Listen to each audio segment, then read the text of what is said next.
America మరొకసారి కాల్పుల మోతతో దద్దరిల్లింది. New York సిటీలోని సెంట్రల్ మాన్హటన్లో భారీ ఫైర్ జరిగింది. న్యూయార్క్ పోలీసుతో సహా మొత్తం 4 మృతి చెందినట్లుగా తెలుస్తోంది. కాల్పులు జరిపిన వ్యక్తి లాస్ వేగాస్కు చెందిన 27 ఏళ్ల షేన్ థామర్గా గుర్తించారు. ఎదురు కాల్పుల్లో నిందితుడు మరణించినట్లుగా తెలిసింది. పోలీసులు దీనికి సంబంధించి డీటెయిల్స్ వెల్లడించారు. ఫైర్ చేసిన వ్యక్తి ఫ్రీ పాలస్తీనాకు అనుకూలంగా నినాదాలు చేశాడు అంటూ కూడా స్థానికులు చెప్తున్నట్లుగా సమాచారం. ఈ పార్క్ అవెన్యూ స్కై స్క్రాపర్లో ఒక పెద్ద బిల్డింగ్లో ఈ కమర్షియల్ స్పేసెస్ని ఇచ్చేటువంటి ఒక భారీ బిల్డింగ్లో ఈ ఫైర్ జరిగినట్లుగా తెలుస్తోంది. ఈ నేపథ్యంలో ఒక బుల్లెట్ ప్రూఫ్ వేస్ట్ ధరించినటువంటి ఒక వ్యక్తి లోపలికి వచ్చి ఏఆర్ స్టైల్ రైఫిల్తో ఒక్కసారిగా కాల్పులు జరపడం మొదలుపెట్టాడు. ఈ నేపథ్యంలో అక్కడ ఉన్నటువంటి ప్రజలందరూ కూడా ప్రాణ భయంతో పరుగులు తీస్తున్నటువంటి పరిస్థితి మనం చూస్తున్నాం. చాలా కంపెనీలకు సంబంధించినటువంటి ముఖ్యమైనటువంటి బ్యాంకులు, కంపెనీలకు సంబంధించినటువంటి కార్యాలయాలు ఆ బిల్డింగ్లో ఉన్నాయి. పెద్ద ఎత్తున జన సమూహం కూడా అక్కడ ఉంటుంది. అయితే అక్కడికి బుల్లెట్ ప్రూఫ్ వేస్ట్తో అంటే బుల్లెట్ ప్రూఫ్ జాకెట్ ధరించి వచ్చినటువంటి ఒక వ్యక్తి 27 ఏళ్ల వ్యక్తి అక్కడికి వచ్చి వారి మీద కాల్పులు జరపడం మొదలుపెట్టాడు. ఈ నేపథ్యంలో ప్రజలందరూ కూడా తీవ్ర భయాందోళనకు గురయ్యారు. వెంటనే పోలీసులకు సమాచారం అందించారు. ఈ నేపథ్యంలో అక్కడ ఘటన జరిగినటువంటి ప్రదేశం, ఈ మాన్హటన్లో ఈ ఘటన జరిగిన ప్రదేశం ఇటు గ్రాండ్ సెంట్రల్ స్టేషన్కు, అలాగే రాక్ ఫిల్లర్ సెంటర్కు, మ్యూజియం ఆఫ్ మోడర్న్ ఆర్ట్ వీటన్నిటికీ దగ్గరగా ఉన్న నేపథ్యంలో పూర్తిగా ఆ ప్రాంతం అంతా కూడా ఒక గందరగోళ పరిస్థితులు ఏర్పడ్డాయి. భారీగా జన సందోహం అక్కడ ఉంటుంది. ఈ కాల్పుల్లో 4 మరణించారు. ఒక న్యూయార్క్ పోలీస్ డిపార్ట్మెంట్ ఆఫీసర్ కూడా, ఎన్వైపీడీ ఆఫీసర్ కూడా ఈ కాల్పుల్లో ప్రాణాలు కోల్పోయినట్లుగా తెలుస్తుంది. షేన్ థామర్ అనే 27 ఏళ్ల వ్యక్తి లాస్ వేగస్కు చెందిన వ్యక్తిగా గుర్తించారు. ఇతను వచ్చి అక్కడ కాల్పులు జరిపినట్లుగా సమాచారం. ముఖ్యంగా పాలస్తీనాకు అనుకూలంగా అక్కడ నినాదాలు చేశాడు అంటూ స్థానికులు కూడా చెప్తున్నాడు. అతని దగ్గర ఒక లైసెన్స్డ్ గన్ ఉందని, అలాగే అతను ఒక ప్రైవేట్ ఇన్వెస్టిగేటర్ అంటూ కూడా తెలుస్తుంది. అయితే అసలు పూర్తి స్థాయిలో కాల్పులు ఎందుకు జరిపాడు, ఏంటి వివరాలు అనేది ఇంకా తెలియాల్సి ఉంది. ఏఆర్ స్టైల్లో ఒక రైఫిల్తో పలు రౌండ్లు కాల్పులు జరిపినట్లుగా తెలుస్తుంది. మనకు తెలుస్తున్నటువంటి సమాచారం ప్రకారం అక్కడికి వచ్చినటువంటి న్యూయార్క్ పోలీస్ డిపార్ట్మెంట్ అధికారులు కూడా తిరిగి కాల్పులు జరిపారు. ఈ నేపథ్యంలో అతను ఆ కాల్పుల్లో మరణించినట్లుగా సమాచారం. మొత్తం 4 ఈ కాల్పుల్లో మరణించారు. అందులో ఒక న్యూయార్క్ పోలీస్ డిపార్ట్మెంట్ ఆఫీసర్ కూడా ఉన్నట్లుగా మనకు తెలుస్తోంది. ఒకసారి అక్కడ కాల్పులు జరుగుతున్నటువంటి సందర్భంలో పరిస్థితి ఎలా ఉందో, ఎంత భయానకంగా ఉందో, ప్రజలు ఒక గందరగోళ పరిస్థితుల్లో భయంతో ఎలా పరుగులు తీస్తున్నారో, పోలీసులు ఎంత హై అలర్ట్లో ఉన్నారో మనం ఒకసారి చూద్దాం.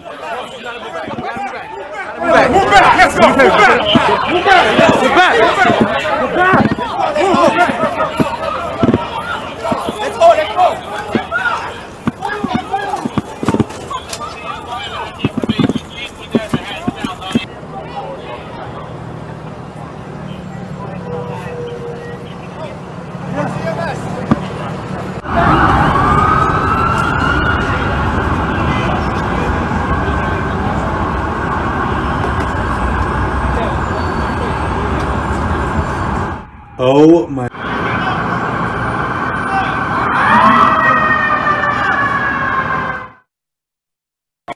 He comes out of here with the he's from Palestine. He keeps saying free Palestine. He got his face covered up in the Palestine stuff. He walking out. The police don't pay him no mind. I said it's him. And then they end up getting him. They got him and they put him to the ground and they got him. Tried to bomb it up. He tried to bomb it up, and so did the lady. The lady that he came in there with, she left with a red bruise on her face though. She went down in. Guy, he comes out of here with the he's from Palestine. He keeps saying free Palestine. He got his face covered up in the Palestine stuff. He walking out. The police don't pay him no mind. I said it's him. And then they end up getting him. They got him and they put him to the ground and they got him. Tried to bomb it up. He tried to bomb it up, and so did the lady. The lady that he came in there with, she left with a red bruise on her face though. She went down in. Guy, he comes out of here with the చూస్తున్నాం మనం screen మీద చూడొచ్చు. Left side లో ఉన్నటువంటి వ్యక్తి 27 ఏళ్ల Shane థామర్ ఎవరైతే ఈ కాల్పులకు పాల్పడ్డాడో అతనికి సంబంధించిన ఫోటోను మనం చూస్తున్నాం. ఒక రైఫిల్ని పట్టుకొని నడుచుకుంటూ వెళ్తున్నటువంటి ఆ వ్యక్తి, కాల్పులు జరిపినటువంటి వ్యక్తికి సంబంధించిన ఫోటోని మనం అక్కడ చూస్తున్నాం. అలాగే రైట్ సైడ్ మనం ఇప్పటి వరకు చూసాం, స్క్రీన్ మీద చూడొచ్చు, అక్కడ స్థానికంగా ఉన్నటువంటి పౌరులు చెప్తున్నారు ఒక వ్యక్తి లోపలికి ప్రవేశించి కాల్పులు జరపడం మొదలుపెట్టాడు. అతను పాలస్తీనాకి సంబంధించినటువంటి మాస్క్ లాంటి ఒక దాన్ని ధరించాడు ఫేస్ మీద, పాలస్తీనాకు సంబంధించిన నినాదాలు చేశాడు అంటూ కూడా అక్కడ ఒక పౌరులు చెప్పడం మనం చూస్తున్నాం. వెంటనే పోలీసులకు సమాచారం ఇచ్చాం, పోలీసులు వచ్చారు, అక్కడ వాళ్ళు ఎదురు కాల్పులు జరిపారు అంటూ కూడా చెప్తున్నటువంటి తీరు మనం చూస్తున్నాం. మరోవైపు ఉన్నటువంటి ఉద్రిక్త పరిస్థితులు మనం చూడొచ్చు. మొత్తం వందల మంది ప్రజలు ప్రాణ భయంతో పరుగులు తీస్తున్నారు. పోలీసులు వెంటనే అక్కడ స్పందించడం, న్యూయార్క్ పోలీస్ డిపార్ట్మెంట్ అక్కడికి రావడం, ఎన్వైపీడీ వచ్చి వెంటనే వాళ్ళని అక్కడ అలర్ట్ చేయడం, అందరూ కూడా దూర ప్రాంతాలకు వెళ్ళండి, దూరంగా వెళ్ళండి అంటూ పోలీసులంతా కూడా ఆ ప్రాంతాన్ని టేక్ ఓవర్ చేసే ప్రయత్నం చేయడం మనం చూస్తున్నాం. పార్క్ అవెన్యూకి చెందినటువంటి ఒక స్కై స్క్రాపర్లో, అంటే చాలా కంపెనీలకు సంబంధించిన ఆఫీసులు ఉండేటువంటి స్థలంలో ఈ దాడి జరిగినట్లుగా తెలుస్తోంది. ముఖ్యంగా ఈ నేపథ్యంలో ఎక్కువ పెద్ద ఎత్తున నష్టాన్ని చేకూర్చాలనేటువంటి ప్రయత్నం అక్కడ మనకు కనిపించింది. మనం చూడొచ్చు sky scraper 345 park avenue houses భారీ ఎత్తున అక్కడ చాలా వరకు ఆఫీస్ స్పేసెస్ ఉన్నట్లుగా మనకు తెలుస్తోంది. ఈ నేపథ్యంలో దీనికి సంబంధించి ఒక సంచలనంగా మారింది. గతంలో కూడా ఇలాంటి ఘటనలు మనం చూసాం. ఈ నేపథ్యంలో ఈ ఘటన జరిగిన నేపథ్యంలో మరింత పెద్ద ఎత్తున జాగ్రత్త చర్యలు తీసుకోవాలి అంటూ పోలీసులు కూడా సంసిద్ధం అవుతున్నట్లుగా తెలుస్తోంది. ఇప్పటికైతే ఆ ఏరియానంతా కూడా క్లియర్ చేశారు. చాలా వరకు ఆ చుట్టుపక్కల ఉన్నటువంటి ప్రాంతాల్లో ఉన్న వాళ్ళందరూ కూడా భయాందోళనకు గురై చాలా కంప్లైంట్స్ వెళ్ళినట్లుగా తెలుస్తుంది. అంటే కాల్పుల సౌండ్ వినపడి ఆ చుట్టుపక్కల ఎవరు చాలామంది పోలీసులకు కాల్ చేసి ఇక్కడ కాల్పుల సౌండ్ వినపడుతుంది, ఏదో జరుగుతుంది అంటూ భయంతో వారికి కంప్లైంట్ చేసినట్లుగా తెలుస్తుంది. వెంటనే పెద్ద ఎత్తున పోలీస్ డిపార్ట్మెంట్ అక్కడికి చేరుకోవడం, సిచ్యువేషన్ కంట్రోల్ చేయడం కూడా మనం చూసాం. బట్ ఒక పోలీస్ అధికారి కూడా ఈ కాల్పుల్లో ప్రాణాలు కోల్పోయినట్లుగా తెలుస్తోంది. ఈ అంశానికి సంబంధించి ఫుల్ డీటెయిల్స్ మా ప్రతినిధి పెట్రిషియా అడిగి తెలుసుకుందాం. పెట్రిషియా, డీటెయిల్స్ ఎలా ఉన్నాయి? ఒక 27 ఏళ్ల వ్యక్తిగా తెలుస్తుంది, పాలస్తీనా మద్దతుదారునిగా కూడా మనకు ప్రాథమికంగా అందుతున్నటువంటి సమాచారం. ఓవరాల్గా డీటెయిల్స్ ఏంటి ఘటనకు సంబంధించి?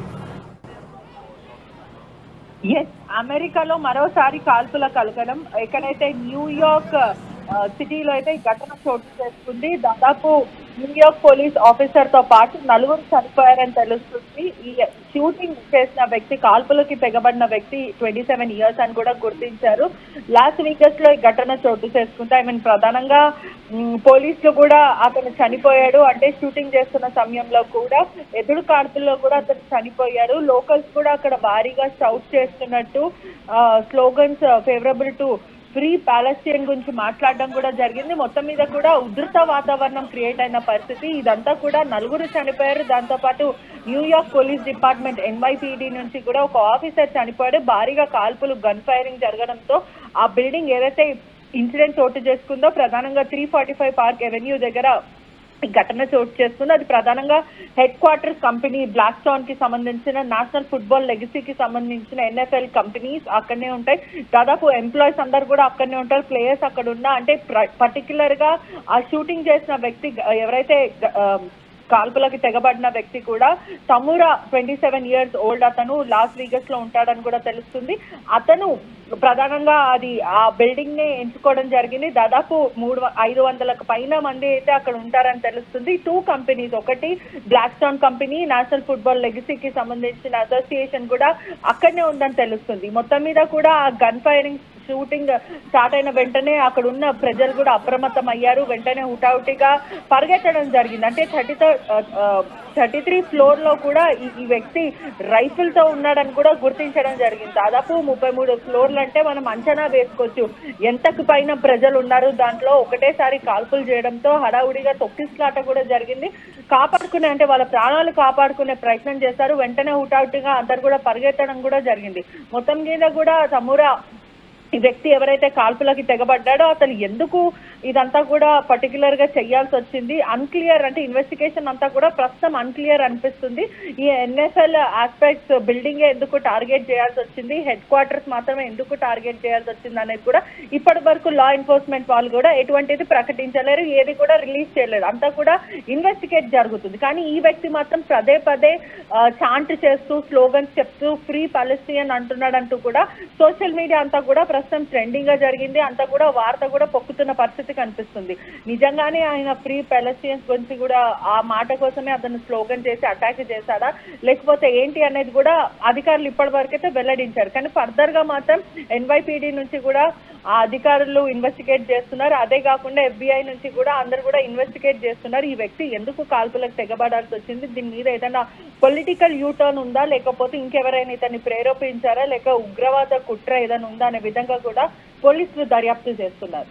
Right, thank you Patricia. మనం స్క్రీన్ మీద చూస్తున్నాం ఆ ఆగంతకుడికి సంబంధించినటువంటి ఒక లైసెన్స్, గన్ లైసెన్స్ కి సంబంధించిన డీటెయిల్స్ మనం చూస్తున్నాం. Las Vegas metropolitan police department concealed fire arm permit అంటూ ఆయుధాలు ఉపయోగించడానికి ఇచ్చేటువంటి గన్ క్యారీ చేయడానికి ఇచ్చేటువంటి లైసెన్స్ కి సంబంధించిన డీటెయిల్స్ మనం చూస్తున్నాం. అతని పేరు షేన్ డి థామర్. అలాగే పర్మిట్ నంబర్ మనకు కనిపిస్తుంది. ఇష్యూడ్ డేట్ మనం చూస్తున్నాం 6/14/2022లో అతనికి లైసెన్స్ వచ్చింది. అలాగే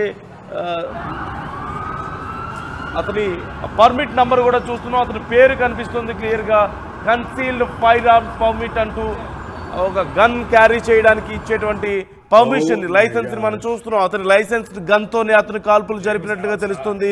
కాల్పులు జరిపే సమయంలో అతను బుల్లెట్ ప్రూఫ్ వేస్ట్ ధరించినట్లుగా తెలుస్తుంది. బుల్లెట్ ప్రూఫ్ జాకెట్ ఉంటుంది, అది ధరించినట్లుగా సమాచారం. ఈ నేపథ్యంలో వెంటనే పోలీసులు అక్కడికి చేరుకొని తిరిగి అక్కడ న్యూట్రలైజ్ చేశారు సిచ్యువేషన్ అంటూ కూడా సమాచారం మనకు చూస్తూనే ఉన్నాం. ఈ నేపథ్యంలో 4 అక్కడ ప్రాణాలు కోల్పోయారు. ఒకరు NYPDకి చెందిన వాళ్ళు ఉన్నారు, న్యూయార్క్ పోలీస్ డిపార్ట్మెంట్కి చెందిన వాళ్ళు ఒకరు ఉన్నారు. అలాగే ఆ పార్క్ ఎవెన్యూ బిల్డింగ్లో చాలా ఆఫీస్ స్పేస్ ఉంటుంది. సహజంగా పెద్ద పెద్ద కంపెనీలకు సంబంధించినటువంటి కార్యాలయాలు అక్కడ ఉంటాయి. అయితే పర్టికులర్గా ఇదే కార్యాలయాన్ని ఎందుకు ఎంచుకున్నాడు, అతను ఒక పాలస్తీనియన్ సపోర్టర్గా తెలుస్తోంది. అక్కడ ఉన్నటువంటి వాళ్ళు డైరెక్ట్గా చూసిన వాళ్ళు కూడా అదే చెప్తున్నారు, పాలస్తీనియన్ స్టఫ్ ఉంది అతని ఫేస్ మీద అంటూ, లైక్ ఒక మాస్క్ లాంటిది ధరించి ఉండవచ్చు అంటే అనుమానం వ్యక్తమవుతుంది. ఈ నేపథ్యంలో పాలస్తీనియన్ మద్దతుదారునిగా అతన్ని ప్రాథమికంగా గుర్తించారు. భారీ నష్టాన్ని చేకూర్చడం అలాగే ఒక భయాందోళన రేకెత్తించడం, ఈ రెండే ప్రాథమికంగా అతని టార్గెట్స్గా తెలుస్తున్నాయి. ఈ స్కై స్క్రాపర్ 345 పార్క్ ఎవెన్యూ హౌసెస్లో చాలా ఫినాన్షియల్ ఫర్మ్స్ ఉన్నట్లుగా తెలుస్తుంది. ముఖ్యంగా బ్లాక్ స్టోన్ ఉంది, the world's largest hedge fund, and as well as the KPMG bank కూడా ఉన్నట్లుగా తెలుస్తుంది. Along with the NFL head quarters అక్కడే ఉంది. ముఖ్యంగా సౌత్ సెంట్రల్ పార్క్కి దగ్గరలో ఈ బిల్డింగ్ ఉన్నట్లుగా మనకు సమాచారం అందుతుంది.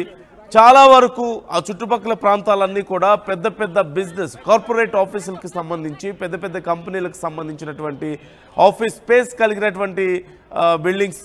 ఈ నేపథ్యంలో అక్కడైతే భయం ఎక్కువగా కల్పించవచ్చు, నష్టాన్ని ఎక్కువగా కల్పించవచ్చు అంటూ అతని ప్లాన్గా తెలుస్తుంది. రైట్, న్యూయార్క్ మేయర్ దీనికి సంబంధించి ఏం మాట్లాడారో చూద్దాం. ఈ రెస్క్యూలో దీనికి సంబంధించి డ్రోన్ కెమెరాస్ని కూడా యూజ్ చేసినట్లుగా సమాచారం.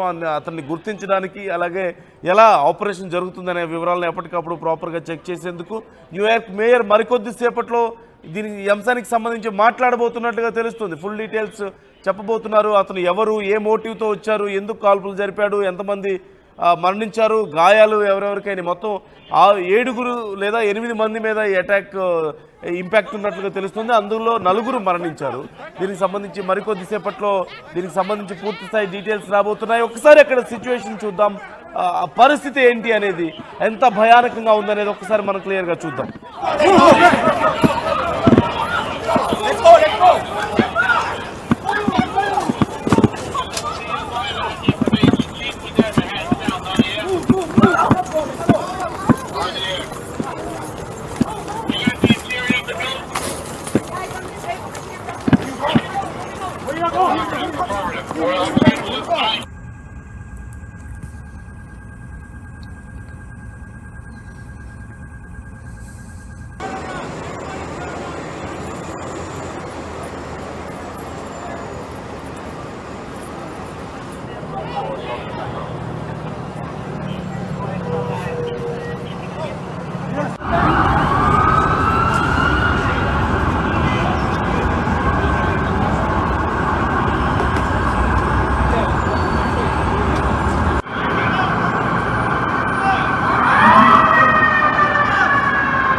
He comes out of here with the he's from Palestine. He keeps saying free Palestine. He got his face covered up in the Palestine stuff. He walking out. The police don't pay him no mind. I said it's him, and then they end up getting him. They got him and they put him to the ground and they got him. Tried to bomb it up. I don't know. He tried to bomb it up, and so did the lady. The lady that he came in there with, she left with a red bruise on her face. Right, మనం చూడొచ్చు screen మీద ఉన్నటువంటి మొత్తం మూడు భాగాల్లో left side first ఎవరైతే కాల్పులకు తెగబడ్డారో ఈ షేన్ తోమర్ అనే వ్యక్తికి సంబంధించిన ఫోటోను మనం చూస్తున్నాం. అలాగే మధ్యలో అక్కడ ఉన్నటువంటి ప్రత్యక్ష సాక్షులు చెప్పినటువంటి వివరాలను మనం చూస్తున్నాం. అతను ఒక పాలస్తీనియన్ మద్దతుదారునిగా కనిపించాడు అంటూ వాళ్ళు చెప్తున్నారు. మరోవైపు రైట్ సైడ్ ఉన్నటువంటి విండోలో మనం చూడొచ్చు అక్కడికి మరికొద్దిసేపట్లో మేయర్ చేరుకుంటున్నారు.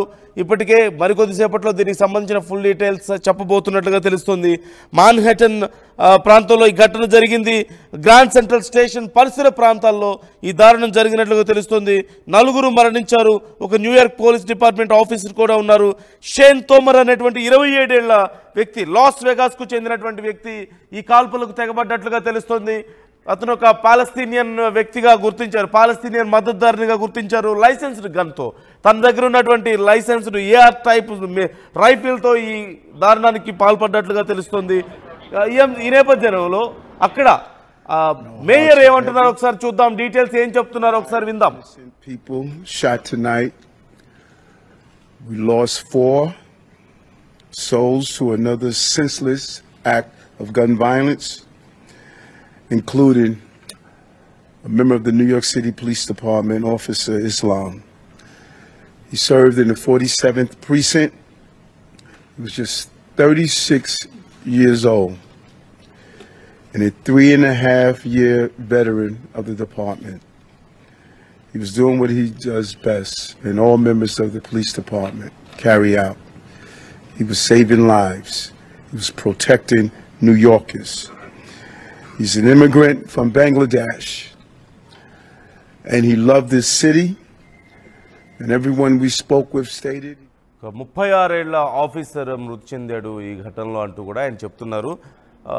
ఎలా అధికారులు అక్కడ ఉన్నటువంటి పోలీస్ ఆఫీసర్స్ ఎలా యాక్ట్ చేశారు, ఆ టైంలో ఎంత త్వరగా సిచ్యువేషన్ న్యూట్రల్ చేశారు అనేది కూడా ఆయన తెలియజేస్తున్నారు. ముఖ్యంగా అమెరికాలో పెరుగుతున్నటువంటి గన్ కల్చర్ యొక్క ప్రమాదం ఏ స్థాయిలో ఉందో మనకి ఈ ఘటన చెప్తుంది. గన్ కల్చర్ పెరగడం వల్ల అమెరికాలో ఉన్నటువంటి గన్ కల్చర్కి సంబంధించి ప్రపంచవ్యాప్తంగా ఎన్నోసార్లు చర్చ జరిగింది. ముఖ్యంగా